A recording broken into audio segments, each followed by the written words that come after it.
Hey guys, in a minute. So, what are we doing today? I'm sitting on my couch. Sorry for lack of videos. I messed my back up. So I've been kind of laid up for a bit. For anybody that wants to know, I bulged the disc, grabbed the sciatic nerve, run all the way down. I still can't feel part of the bottom of my foot, a few of my toes. But they're looking like I just got to do some physical therapy. So, we're doing okay. So what are we doing today? Well, yesterday, busted out the old air rifles again. If you look back, I don't know if I have that many videos of me playing with the air rifles. Probably don't. I like shooting air rifles. It's something I started doing years ago. I started doing it when I was a kid, honestly. And I liked it. I fell out of it, big gun thing, this, that, and the other. And I kind of went back to it. Really, I went back to it when 22 ammo got really cheap. And everywhere I went, no one had any 22 ammo, but every Walmart had these sitting on the shelf. A bunch of pellets for 22. And if I wanted to go squirrel hunting or rabbit hunting, you know, it got to where you could buy an air gun from like Walmart or somewhere like that. And I picked up one.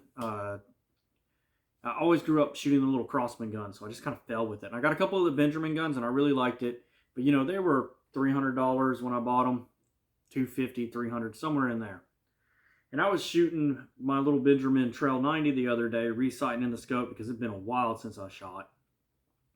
And I busted out the big 22, and that big 22 rifle is heavy, especially with the big scope and everything I have on it. And it's just, I've never been in love with that particular version of that gun. It shoots okay, it does fine. I've killed squirrels with it. It's never been my favorite one. If I go hunting, especially for squirrels or whatever, I tend to take the 177 Trail MP. So I was walking through my local BX, and they had a sale on some air guns today. And I grabbed one. And I spent $150, and I got an actual Crosman variant. Or Crosman here. I got this guy. The Valiant, whatever you want to pronounce it. I don't do English. Picked it up. It was $150. It should come with a little scope. Has regular sights on it as well. Iron sights, whatever you want to call them. So I'm doing this just to show you don't need to spend $300-400 to get into the air rifle game. You're probably starting to notice a trend a little bit on my outdoor stuff. Here's stuff that I enjoy doing, but I'm not going to spend a lot. Guys, especially with air guns, you can spend thousands of dollars on one. And yes, they'll shoot better than this. I'm not going to deny that fact. But for your average person that's doing some plinking in the backyard, wants to do some small game hunting, this can be done.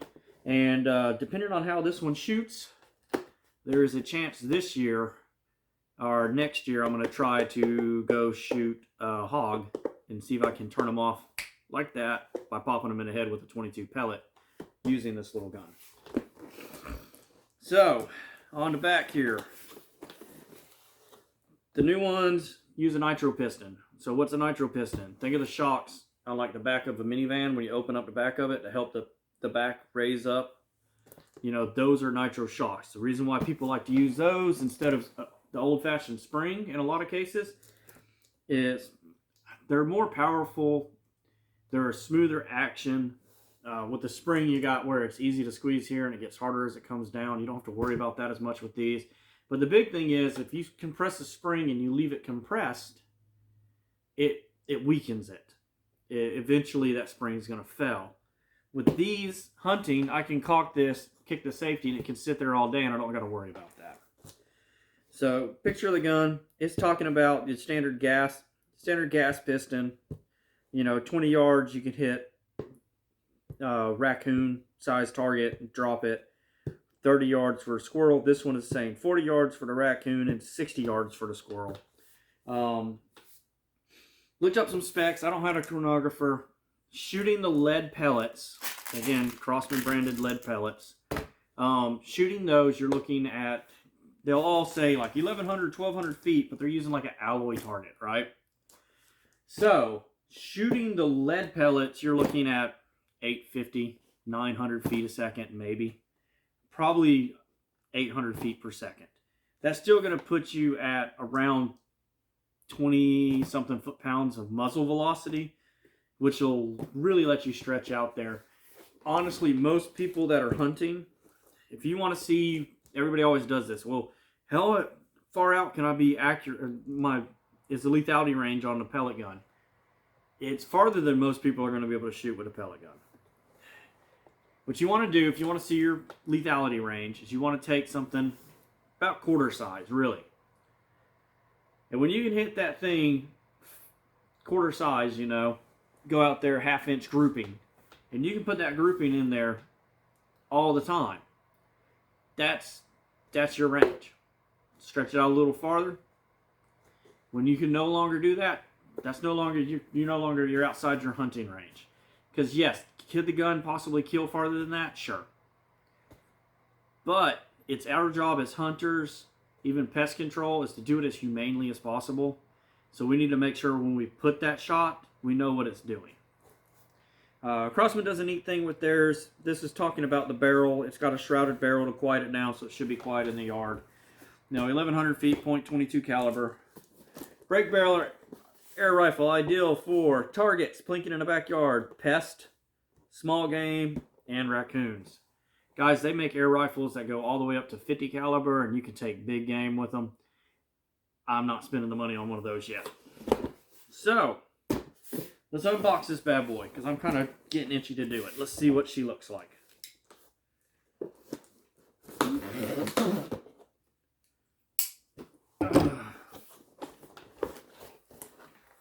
Ooh, pretty.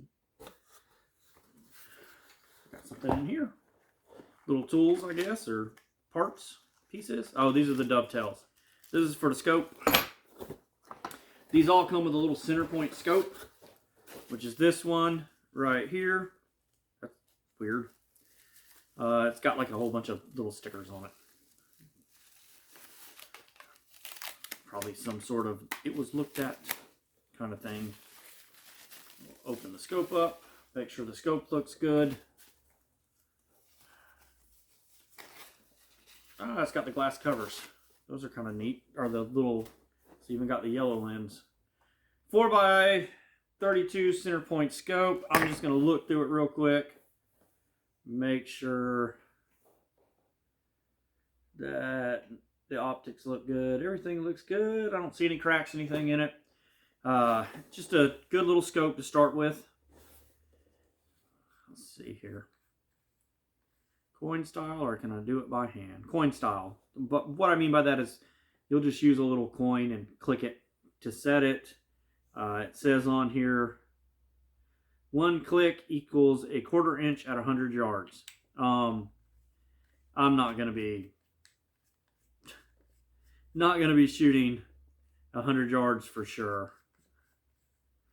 Let's see here. Is this up and down? Left and right. So that's left and right. That'll be up and down. Yeah, that makes sense. That's sitting up there. This scope is fixed, meaning that this doesn't turn and this doesn't turn. So I'm not going to be able to dial in or dial back like some of my other scopes I have that I use. We're going to set that there for now. We are going to look at the gun. Whoops.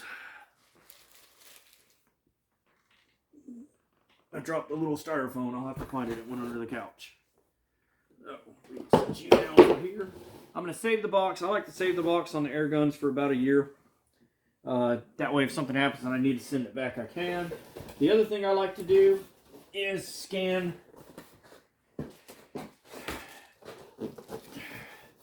through the owner's manual. I know a lot of people think, oh, I've had one or the other, so I don't need it anymore. Well, guys, I'm scanning through the owner's manual to look for how to care for the gun. Does it require a certain type of oil? Is there anything different or new? Because while I have had a couple of these with nitro pistons, this is my first one with their Elite piston, which just is a smoother, better, accurate piston. Let's get this thing out. This is kind of heavy. Just filling it. I am going to go with this being Ugh, Crosman still can't do a trigger. Ooh, boy. There's the balance on it. Because if I go farther that way, it tips backwards.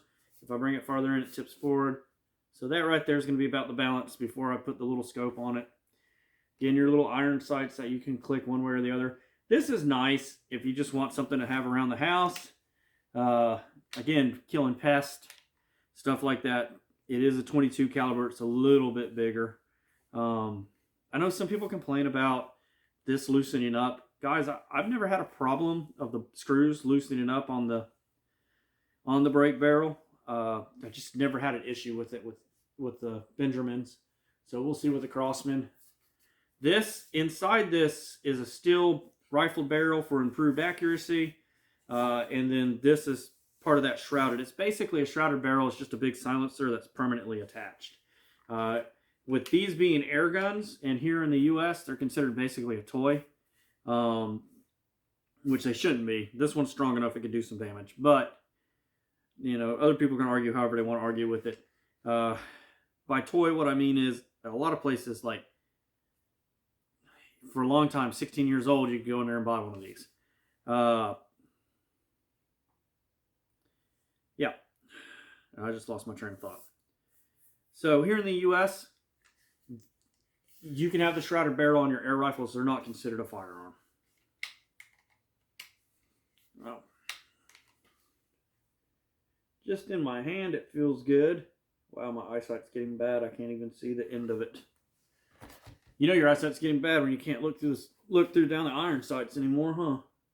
There we go. Now I can see it. We're going to find out about the trigger. That'll be here in a minute. My next video, I guess. I may tie them together. But yeah, so safety's right here. I kind of like that. It means I can carry it around with it in safe, and then I can pull it out and get to it. This has a 2-stage trigger. The thing with Crosman is their trigger has always been weird. The trigger pull is never in the same place. It's always been gritty. This one feels okay just pulling it, but I'll know more when I actually put some stuff on it. So what will I be shooting out of it? Crosman's Premier Hollow Points, 500 in a 10.